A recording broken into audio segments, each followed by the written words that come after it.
እንትን ካልን ካጠና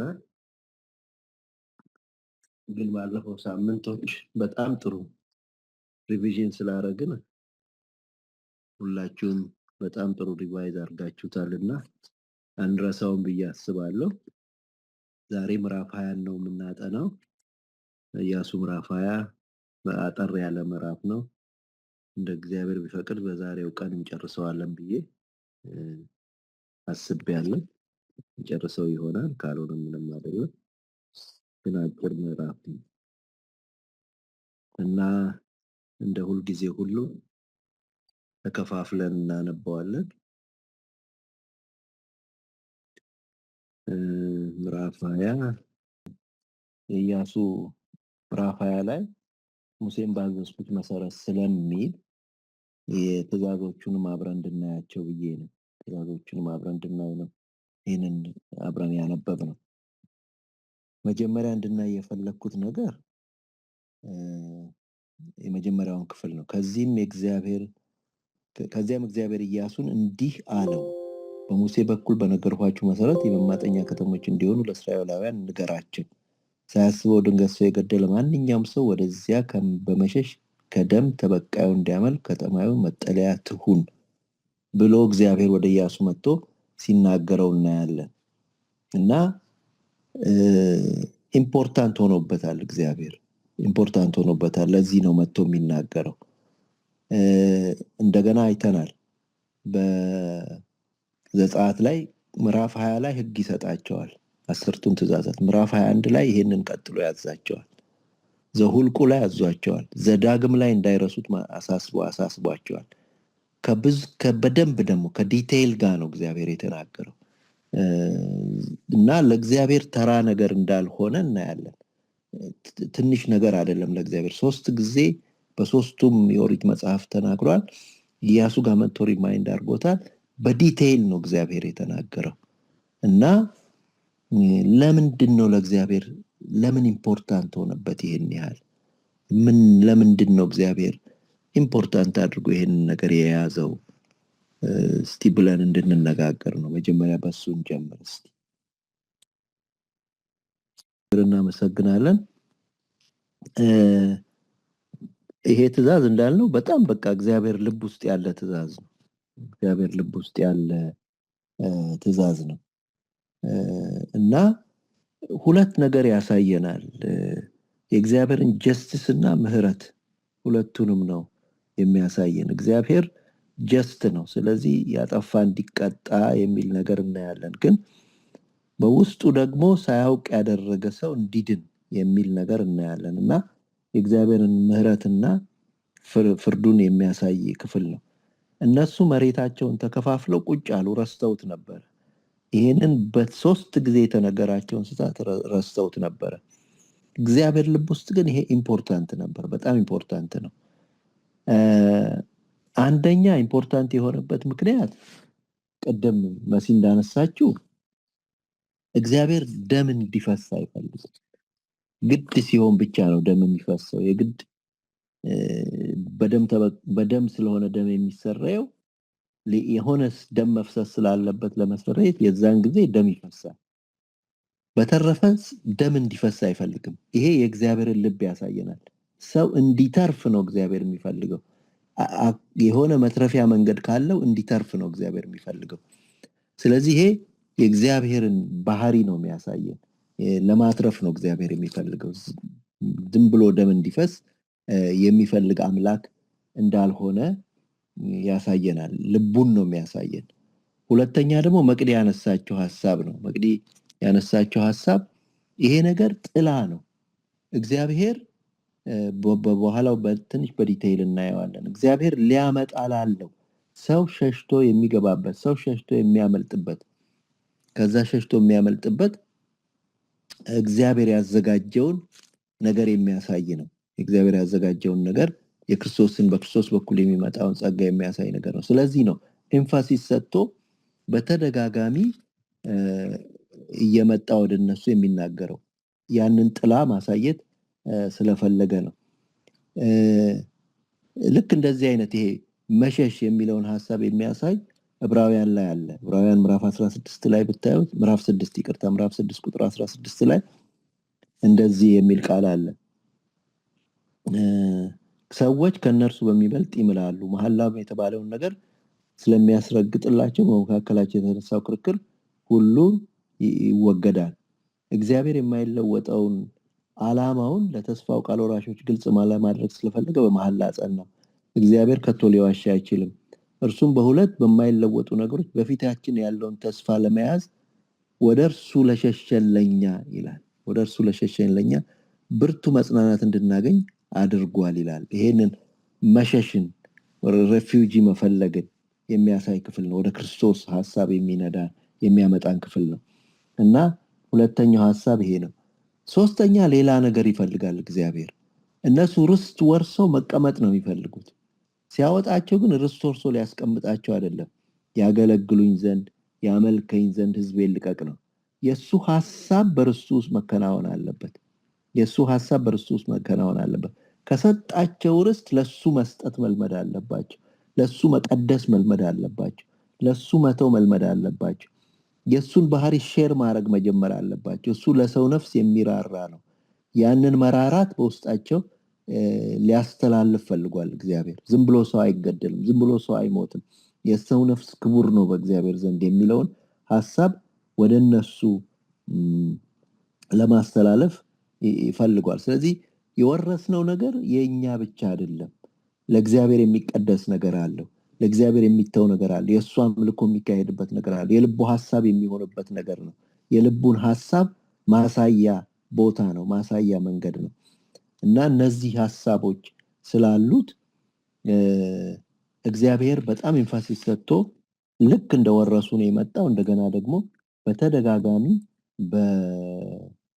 በሶስቱም የኦሪት መጽሐፎች ላይ በተደጋጋሚ እግዚአብሔር ይህንን ነገር ሲያስጠነቅቅ እንመለከተዋለን እና የእግዚአብሔር የልቡ ነገር እንደሆነ እናያለን። ይሄን የልቡን ነገር ደግሞ ወደኛ ማስተላለፍ እንደፈለገ፣ ወደ እስራኤላውያን ማስተላለፍ እንደፈለገ እናያለን። ከዛ ቀጥሎ የምናነሳው ጥያቄ የሚሆነው የሚቀጥለው ክፍል ነው። ገዳዩ ከነዚህ ከተሞች ወደ አንዲቱ በሚሸሽበት ጊዜ በከተማይቱ መግቢያ ላይ ቆሞ ገዳዩን ለከተማይቱ ሽማግሌዎች ይንገራቸው። ጉዳዩን ለከተማይቱ ሽማግሌዎች ይንገራቸው። ከዚያም እነርሱ ወደ ከተማቸው አስገብተው የሚኖርበትን ስፍራ ይስጡት፣ አብሯቸውም ይቀመጥ። ቂም ተበቃዩን ተከታትሎት ቢመጣ ሆን ብሎና በክፋት ተነሳስቶ ወንድሙን የገደለው ባለመሆኑ ሰዎች ነፍሰ ገዳዩን አሳልፈው አይስጡት። ከማህበሩ ፊት ለፍርድ እስኪቀርብና በዚያን ጊዜ የሚገለጠው ሊቀ ካህናት እስኪሞት ድረስ ከዛች ከተማ ይቆይ። ከዚያም ወደ ቤቱ ሸሽቶ ወደ መጣበት ከተማ ሊመለስ ይችላል ይላል እና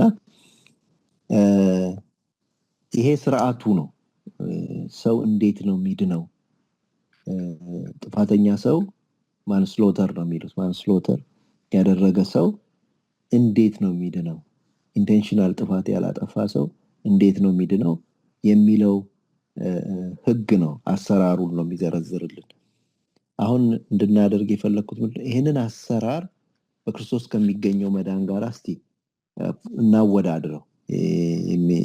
የሚቃረንበትም ወይም ሙሉ ለሙሉ የማይገጥምበትንም የሚገጥምበትንም እያነሳን እንትንን በለው እናወዳድረው እስቲ በክርስቶስ ከሚገኘው መዳን ጋራ ይህንን የመማፀኛ ከተማ መዳን እናወዳድረው እስቲ። ሁላችሁም ቴዲ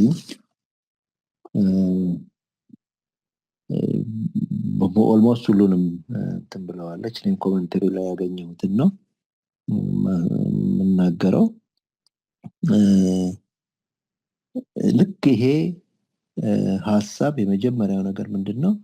ከእግዚአብሔር የመጣ ሐሳብ ነው። ሰው አይደለም ያመጣው ሐሳቡ፣ እግዚአብሔር ነው ያመጣው ይሄንን ሐሳብ። አብ ነው ይሄንን ሐሳብ ያመጣውና ልክ ለኛ እንደሆነው ነው። ዓለም ሳይፈጠር በፊቱ እያለ አብ ነው መጀመሪያ ላይ ነገሩን በክርስቶስ ያለውን መዳን የጠነሰሰው። እዚህ ጋም እግዚአብሔር ነው ያመጣው። ይሄ ግን ጥላ ስለሆነ ሰው እንዲሰራው ነው የተሰጠው። ከተሞቹን ስሯቸው ለዩልኝ ነው እንጂ ያለው እግዚአብሔር ወርዶ አልሰራቸውም። ያኛው ግን በዕብራውያን ምዕራፍ 10 እንደሚናገረው ስጋ ፈቃድህን ላደርግ መጣሁ ብሎ የመጣው ኢየሱስ ክርስቶስ ነው። ተፈጻሚነት ያገኘው የሬፊውጂ በጌታ በኩል ነው፣ በራሱ በኩል ነው ተፈጻሚነት ያገኘው። በኋላ ላይ እንመጣበታለን የኛን ድርሻ በዛ ውስጥ። ግን ሁሉን ሰሪውን ፈጻሚውን ሁሉን ዲዛይን ያደረገውም ኤክስኪዩት ያደረገውም በእኛ ጊዜ በአዲስ ኪዳን እግዚአብሔር ነው። እዚህኛው ላይ ግን እግዚአብሔር ዲዛይን አደረገና ሰዎችን እንዲሰሩ ነበር ያደረጋቸው። ይሄ ጥላ ስለሆነ ፐርፌክት አይደለም፣ ግን ሪፕሬዘንት ያደርገዋል ነገሩ። ይሄ አሁን 6 ከተሞች ናቸው እዚህ ጋር ያሉት እና ዋናው ነገር 6 የተደረጉበት ሁኔታ ቅድም መሲ እንዳለችው አክሰሰብል እንዲሆኑ ነው። ሰው እንዳይቸገር፣ ሰው ለመዳን ብዙ እንዳይደክም፣ በቀላሉ እንዲድን፣ በቀላሉ እንዲተርፍ ነው። ልክ በክርስቶስ በኩል ያለው መዳን እንደዚሁ ቀላል እንደሆነ በልብህ ማን ወደ ሰማይ ይወጣል አትበል፣ በምድር ወይም ደግሞ ማን ወደ ሲኦል ይወርዳል አትበል፣ በልብህም በአፍህም ሆኖ ቃሉ ቀርቦልሃል። ኢየሱስ ክርስቶስ ጌታ እንደሆነ በልብ ብታምን በአፍህ ብትመሰክር ትድናለህ። በቃ እንደዚህ ሲምፕል የመትረፍን መንገድ ከዚህ ጋር ልናስተያየው እንችላለን። ሌላው ወደ ከተማይቱ የገባ ሁሉ ሴፍ ነው፣ ምንም ነገር አይሆንም። አንኢንቴንሽናል እስከሆነ ድረስ ክራይቴሪያውን አሟልቶ የገባ ምንም አይሆንም። ሮሜ 8:1 እንደሚለው በክርስቶስ ኢየሱስ ላሉት አሁን ኩነኔ የለባቸውም። ጌታም ደግሞ ምን አለ? ወደ እኔ የመጡትን በፍጹም ወደ ውጪ አላወጣቸውም አለ። በሩ እኔ ነኝ፣ ወደ እኔ የመጡትን በፍጹም ወደ ውጪ አላወጣቸውም አለ እና ይሄ ሌላው የሚያመሳስለው ነገር ነው። ማንም ይገባል። ቅድም መሲ እንዳለችው ለመጻተኛም ለአገር ልጅ ላልሆነም ለሁሉም አንድ አይነት ሕግ ይሁንላችሁ ብሏቸዋል። የሁሉም ደም እንዲፈስ አልፈልግም። እግዚአብሔር ለእስራኤላውያን ብቻ እንዳልሆነ ለአሕዛብም ጭምር ይሄንን ማዳን እንደዘረጋው የሚያሳይ ነው። ገላትያ 3:28-29 እንደሚለው ወንድ የለም፣ ሴት የለም፣ ጨዋ የለም፣ ባሪያ የለም፣ ስኩቴስ የለም፣ የግሪክ ሰው የለም፣ አይሁዳዊ የለም እንደሚለው ለሁሉም የተከፈተ መዳን ነበር። ይሄ የክርስቶስን የማዳን ነገር ሪፕሬዘንት የሚያደርግ ነበረ። ሌላው ነገር ሁሉም በፈቃዱና ሮጦ መምጣት አለበት። ሰውየው በሚሸሽበት ጊዜ ይላል ሮጦ መምጣት አለበት። በፈቃዱና ሮጦ መምጣት አለበት። ሲቆይም በፈቃዱ ነው ከተማ ውስጥ የሚቆየው እና ፈቃደኝነትን የሚፈልግ ነገር ነው። ራሱ ገብቶት ተሰምቶት መጥቶ የሚመጣበት እንደገና የሚናዘዝበትም ህይወት ነው። እንደውም አንዳንድ ኮሜንተሪ ሳየው ይሄ አንኢንቴንሽናል እና ኢንቴንሽናል የሚለውን በዚህ በአዲስ ኪዳን ዘመን የክርስቶስን ነገር ተቀብሎ ሪፔንት ማድረግንና አለማድረግን አድርገው ይወስዱታል። ያ ነው ሞትና ህይወትን የሚለየው እዛ ጋር። እዚህ ጋር ደግሞ የክርስቶስን ነገር ተቀብሎ ሪፔንት ማድረግ እሺ የሚልም እሱን ነው የሚጠቅሱት።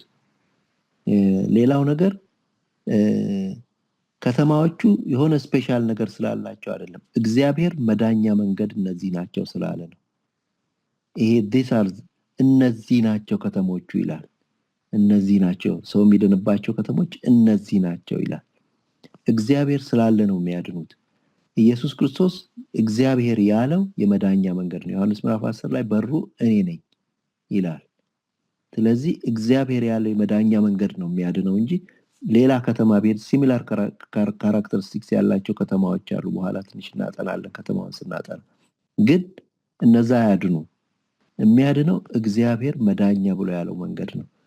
ይሄ በመረቀልን በአዲስና በሕያው ጎዳና እንደሚለው አዲሱ መንገዳችን ኢየሱስ ነው። እሱ ብቻ ነው የሚያድነን።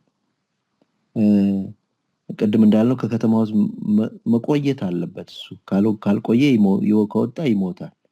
የኛም መዳን እንደዚህ ነው። ዕብራውያን ምዕራፍ 3 እንደሚለው እምነታችንን አጽንተን ብንይዝ ቤቱ ነን ይላል። አጽንተን መያዝ ግን አለብን። ጋራንቲ የለውም። ከወጣን ከክልሉ እንጠፋለን እኛ። ስለዚህ አጽንተን መያዝ አለብን ማለት ነው። እና እነዚህ ነገሮች ያመሳስሉታል። የሚያለያዩት ነገሮች አሉ። ይሄ ሰው ከሚያሳድደው ከሰው ሞት ነው ምንድነው? ያኛው ከእግዚአብሔር ቁጣ ነው ምንድነው? ይሄ ጊዜያዊ ሞት ነው ምንድነው? ያኛው ከዘላለም ሞት ነው ምንድነው? እንደዚህ የመሳሰሉ የሚያለያዩቸው ነገሮች አሉ። ግን እግዚአብሔር ያዘጋጀው ነገር ነው። ደግሞ ሁላችንም ነፍሰ ገዳይ ነን። መዝሙር ምዕራፍ 14ን ብታዩት በአንደበታቸው የእባብ መርዝ አለ የሚገድል፣ ጉሮሯቸው የተከፈተ መቃብር ነው ይላል ስለ ሰው። እግዚአብሔር ፊት ስንታይ ነፍሰ ገዳዮች ነን። በዮሐንስ ምዕራፍ 3 ደግሞ ወንድሙን የሚጠላ ነፍሰ ገዳይ ነው ይላል እና የገደለ ሰው ነው የሚለው እዚህ ጋር። እና ይሄ ነፍሰ ገዳይነት በውስጣችን ያለ ነገር ነው። ከዚህ ነው የምንድነው፣ ከዚህ ነው የምንተርፈው። እና የሚገርም ነገር ደግሞ ሌላው ይሄ ሰውዬ ለመዳን ብዙ ነገር ነው የሚያደርገው። የሃይ ፕሪስቱ እስኪሞት እዛ ከተማ ይቆያል። እዛ ከተማ ውስጥ ይቀመጣል። ሚስቱን፣ ልጆቹን፣ ሁሉን ነገር ጥሎ ነው ነፍሱን ለማትረፍ የማይጥለው ነገር የለም። በአዲስ ኪዳንም እንደዛ ይላል ጌታ፣ ስለኔ ቤቱን፣ ልጆቹን፣ ወንድሙን፣ ሚስቱን እንደዚህ የማይተው ለኔ ሊሆን አይገባውም ይላል። ሁሉ ተትቶ ነው የሚዳነው። ከዛ መጨረሻ ላይ ቅድም ያለችው መሲ ሊቀ ካህኑ እስኪሞት ድረስ ይላል እና የሊቀ ካህኑ መሞት ነው ሰውየውን ነፃ የሚያወጣው። የሊቀ ካህኑ መሞት ነው እና ብዙ ኮመንተሪስ የሚሉት የክርስቶስ ሪፕሬዘንቴሽን ነው። ክርስቶስ በእኛ ፋንታ ሲሞት ነው ነፃ የወጣ ነው። ይህም ሊቀ ካህኑ ሲሞት ነው፣ በሱ ሞት ነው ሰውየው ነፃ የሚወጣውና ወደ ቤቱ የሚሄደው። እና እነዚህን ሐሳቦች ይነግረናል። እና ጌታ ኢየሱስ ክርስቶስ ነው ሬፊውጂያችን፣ ማምለጫችን። ሐዋርያት ሥራ ምዕራፍ 4 ቁጥር 12 ያው የምታውቁት ጥቅስ ነው። መዳን በሌላ በማንም የለም ይላል። እና ኢየሱስ ክርስቶስ ነው ለኛ ሬፊውጂ ሆኖ የተሰጠን። እግዚአብሔር በአጠቃላይም ለሰዎች ሁሉ ሬፊውጂ ነው። ግን ለመዳናችን፣ ለመትረፋችን፣ ከሞት ለማምለጣችን ኢየሱስ ክርስቶስ ነው ሬፊውጂያችን። እና ይሄንን የዚህ ጥላ ነው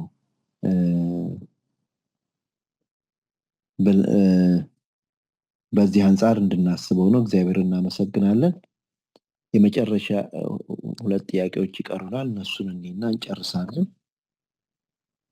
ምን ይላል? ቅድም መሲም ለጀመር አድርገው ነበር።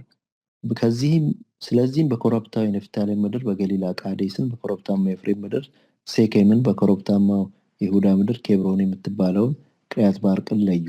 እንደዚሁም ከዮርዳኖስ ማዶ ከኢያሪኮ በስተ ምስራቅ ከሮቤል ነገድ ይዞታ ውስጥ ከፍታ ባለው ምድረ በዳ ያለችውን ባሶርን፣ በጋድ ነገድ ይዞታ ውስጥ ባለችው በገላድ የምትገኘውን ራሞትንና በምናሴ ነገድ ይዞታ ውስጥ በከነዓን በገባውን በባሳን የምትገኘውን ጎላንን ለዩ። ሳያስበው በድንገት ሰው የገደለ ማንኛውም እስራኤላዊውን በመካከላቸው የሚኖር ማንኛውም መጻተኛ ወደ ተለዩት ከተሞች መሸሽ ይችላል። በማህበሩ ፊት ከመቆሙ አስቀድሞ ድም ተበቃዩ መገደል የለበትም ይላልና አሁን ከተሞቹን ነው የሚነግረን። ከከተሞቹ ደግሞ ምን እንማራለን የሚለው እንድናይ ነውና 3 ነገሮችን ላንሳና በነዛ ላይ እንወያያለን። አንደኛው ከተሞቹ ራሳቸው ስማቸው ኮሜንተሪ አይታችሁ ከሆነ እሱን ዲስከስ እንድናደርግ ነው፣ የተለየ ነገር ካላቸው። ሁለተኛ ነገር ጀነራል የሆነ ጂኦግራፊ ያላቸው ከተሞቹ። ይህም ጀነራል ጂኦግራፊያቸው ምንድነው? ሁሉም ከፍ ያለ ቦታ ላይ ናቸው ያሉት። ከፍ ያለ ቦታ ላይ የተሰሩ ከተሞች ናቸው። ይሄ ሁለተኛው ነገር ነው ስለ ከተሞቹ የምናየው። ሶስተኛው ነገር የምናየው ነገር ስለ ከተሞቹ የሌዋውያን ከተሞች ናቸው። የሌዋውያን ከተሞች ናቸው እና እነዚህን 3 ሐሳቦች ይዘን ከተሞቹ ያላቸው ሲግኒፊካንስ ወይም እነሱን ቀረብ ብለን ስናጠላ ለኛ ህይወት የሚሰጡት ትርጉም ምንድነው? ከክርስቶስ መዳን ጋርም ያላቸው ዝምድና ካለም እሱንም አብረን አንስተን እንድንወያይ ነው። እስቲ በዚህ ላይ እንነጋገር። እንዳለው ሶስት ነገሮችን አንስተን ነበረ። አንደኛ ከፍ ያለ ቦታ ላይ ናቸው ብለናል እና ሁለተኛ የሌዋውያን ከተሞች ናቸው። ሶስተኛ ያው ውስጣቸው ያለው ኳሊቲ ደግሞ አንስተን ነበር የከተሞቹን ስናነሳ እና የመጀመሪያ እስቲ ኢማጂን እናድርገው እነዚህ ከተሞች የመዳኛ ከተሞች ሆነው የማይታዩ ቢሆኑ የመዳኛ ከተሞች እኮ ናቸው፣ ግን በቃ አይታዩ፣ የት እንዳሉ አይታወቅም። አሉ እዚህ አካባቢ ናቸው፣ በእስራኤል ማህበር መካከል ናቸው፣ በሌዋውያን ርስት ውስጥ ናቸው፣ ግን የት እንዳሉ አይታወቅም ቢባል ምንድነው ጥቅማቸው? ምን ይጠቅማሉ? ምንም አይጠቅሙም። ወይም ትንሽ እንኳን ቢጠቅሙ ኢፌክቲቭሊ አይጠቅሙም። ብዙ ሰው አያድኑ፣ ብዙ ሰው አያተርፉ እና ይሄን ከኛ ህይወት ጋር ስናስተያየው ጌታ ምን አለ? በተራራ ላይ ያለች ከተማ ልትሰወር አይቻላትም ማለት። የመዳን ነገር ያለብን ሰዎች ነን እኛ። ለራሴም ነው ቻሌንጅ ያደረገኝ። የመዳን ነገር ያለብን ሰዎች ነን፣ ግን ብዙውን የማንታይ ነን። ሰው ሮጦ የሚገባብን አይደለንም፣ ሮጦ የሚመጣብን አይደለንም። ሮጦ ሞት ሲያሳድደው እኛ ጋር አይመጣም። ብዙ ሰዎች መድረሻ አጥተው ይጠፋሉ። ምክንያቱም ሳይን የለብንም። ሬፊውጂ ሲቲ የሚል ሳይን የለብንም፣ አይታይም፣ የለብንም። ስለዚህ እግዚአብሔር ግን ሐሳቡ ከፍ ከፍ ያለ ቦታ ላይ ያደረጋቸው ሰው እንዲተርፍ እንዲነበቡለት ነው። ጌታም በወንጌሉ አስተምሯል።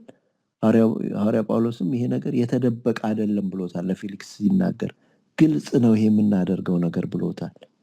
እና ሐዋርያ ጳውሎስ ሬፊውጂ ሲቲ የሚል ነገር አላቸው ላያቸው ላይ ሰው ሮጦ ይመጣባቸዋል።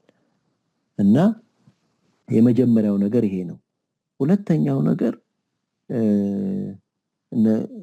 አንድ ኮሜንተሪ ላይ 6 መሆናቸውንም ትንሽ እንትን ይለዋል። እነዚህ ከተሞች የሌዋውያን ከተሞች ናቸው። ከ48 የሌዋውያን ከተሞች 6ቱ ተመርጠው ነው ለዚህ አገልግሎት የወጡት። 6ቱ ተመርጠው ነው እና አንድ ኮሜንተሪ 6ቱንም ትርጉም ሊሰጠው ይሞክራል። ሰው በ6ኛው ቀን ስለተሰራ ሰው ኃጢአተኛ ስለሆነ እንደዚህ ይላል። ያንን ባይማርክ ትንሽ ይከብዳል። ምክንያቱም እግዚአብሔር ስትበዙ ደግሞ ጨምሩባቸው ብሏል። ቁጥራቸው ላይ ብዙ ኢንፈሲስ ያለው አልመሰለኝም። በበቂ ሁኔታ ሰው እንዲድን ነው እንጂ ሰው አክሰሰብል እንዲሆንለት ነው እንጂ። ግን እነዚህ ከተሞች የሌዋውያን ከተሞች ናቸው። ምን ማለት ነው? የካህናት ስብስቦች ናቸው። ካህናት ተሰብስበው የሚኖሩበት ነው። እግዚአብሔር ያንን ነው ሰው እንዲያድን የመረጠው። ሌሎች ብዙ ከተሞች አሉ፣ የተሻለ የተመሸጉ ማንም የማይገባባቸው የፈለገ ኃይለኛ ደም ተበቃይ ቢሆን ከነዚህ የተሻሉ። እንደውም የሌዋውያን ከተሞች ብዙ ጥሩ ከተሞች፣ ብዙ የተመሸጉ ምናምን አይመስሉኝም። I could be wrong። ግን እግዚአብሔር የፈለገው የካህናት ስብስብ የመዳን ከተማ እንዲሆን ነው። በአዲስ ኪዳን ካህናት እኛ ነን። የካህናት ስብስብ ቤተክርስቲያን ናት። ቤተክርስቲያን ለሰው መሸሸጊያ፣ መትረፊያ፣ ማምለጫ እንድትሆን እግዚአብሔር ይፈልጋል። ይሄ ነው የኛ ሮላችን። ሶስተኛ ጥያቄ አነሳለሁ ብዬ ነበር። አራተኛ ጥያቄ ይቅርታ፣ መሲ ቅድም ስለነካካችሁ በዚሁ እንትን ልበለው። እንደ ካህናት እንደ ቤተክርስቲያን ዋና ሮላችን እንዲሆንለት እግዚአብሔር የሚፈልገው ይሄንን ነው ትልቅ ሮል አድርጎ የሰጠን። በሶስተኛ ደረጃ እነዚህ በሶስተኛ ወደ ስማቸው ከመግባቴ በፊት አንድ ነገር ለማለት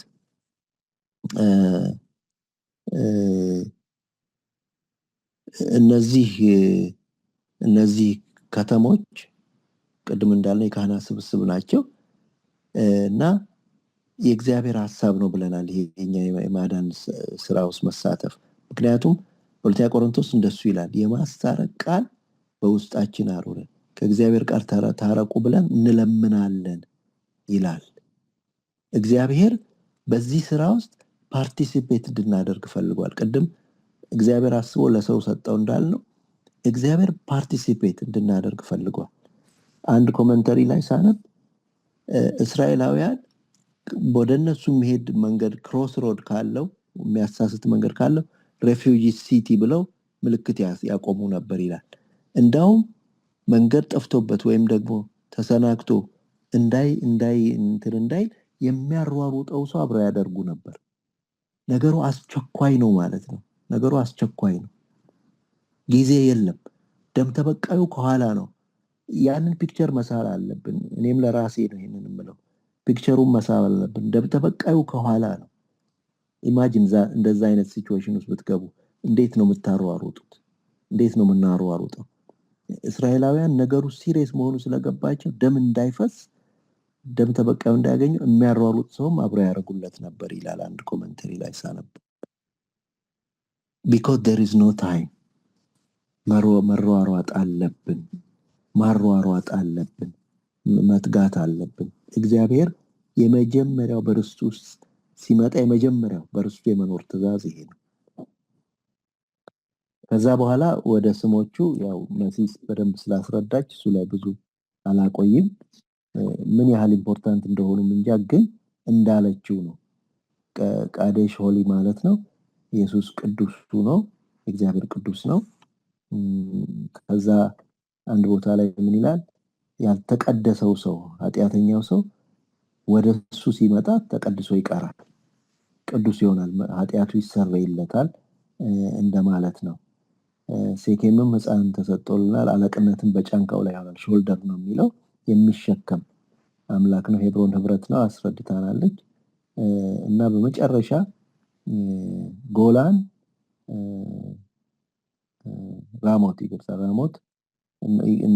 ጎላን ኤክሳይል ማለት ነው። እና ኮሜንተሪው ላይ ኤክሳይል ማለት ነው ምንም ይሄ ነገር ይሄ ትልቅ ሐሳብ ሆኖ ሰው የማይቀበለው የሚገፋው ሐሳብ ነው። የክርስቶስ ነገር እንደዛ ነው፣ የተገፋ ሐሳብ ነው። እና አንድ ቦታ ላይ ሳነብ አንድ ኮሜንተሪ ላይ ምን ይላል? ሂስቶሪካሊ ቢብሊካሊ ይሄ ሬፊውጂስ እግዚአብሔር ሴት አደረገው እንጂ ብዙ ሰዎች ተጠቅመውበት እንዲህ ነው ተብሎ የተነገረለት ነገር የለም። ምናልባት ገፍተውት ይሆናል፣ በኋላ መሬቷም የደፋቻቸው ለዛ ይሆናል፣ ብዙ ደም ፈሶ ይሆናል፣ ንጹህ ደም። እና ሪጀክት የሚደረግ ሐሳብ ነው፣ የሞኝነት የሚመስል ሐሳብ ነው፣ ከሰው ሐሳብ ጋር የሚሄድ አይደለም። እንዲህ ያለ ምህረት፣ እንዲህ ያለ ሜርሲ፣ እንዲህ ያለ መዳን ሰው የሚቀበለው አይደለም። በምንም ይግደለው በምንም ወንድሜን የገደለው ብሎ የመግደል አባዜ ሊኖርባቸው ይችላል። ሰው የሚገፋም ሐሳብ ነው የሚለውንም አብረን እንድንይዝ ነውና የኛን ሮል ለብቻ ላመጣው ነበር፣ ግን እዚህ ውስጥ አብሮ አለ እና እንደ ካህናት ነን። ይሄ ነው እግዚአብሔር የሚያስብልን ሮል። ጊዜ የለም፣ ማሯሯጥ አለብን፣ መታየት ደግሞ አለብን። ከፍ ያለ ከተማ ላይ ነው ይሄ ቦታው የነበረው። እነዚህን ሐሳቦች እናስታውሳቸው። እግዚአብሔር እናመሰግናለን። በዚሁ እንጨርሳለን። ወደ አዜብ መልሳለሁ። ጥያቄ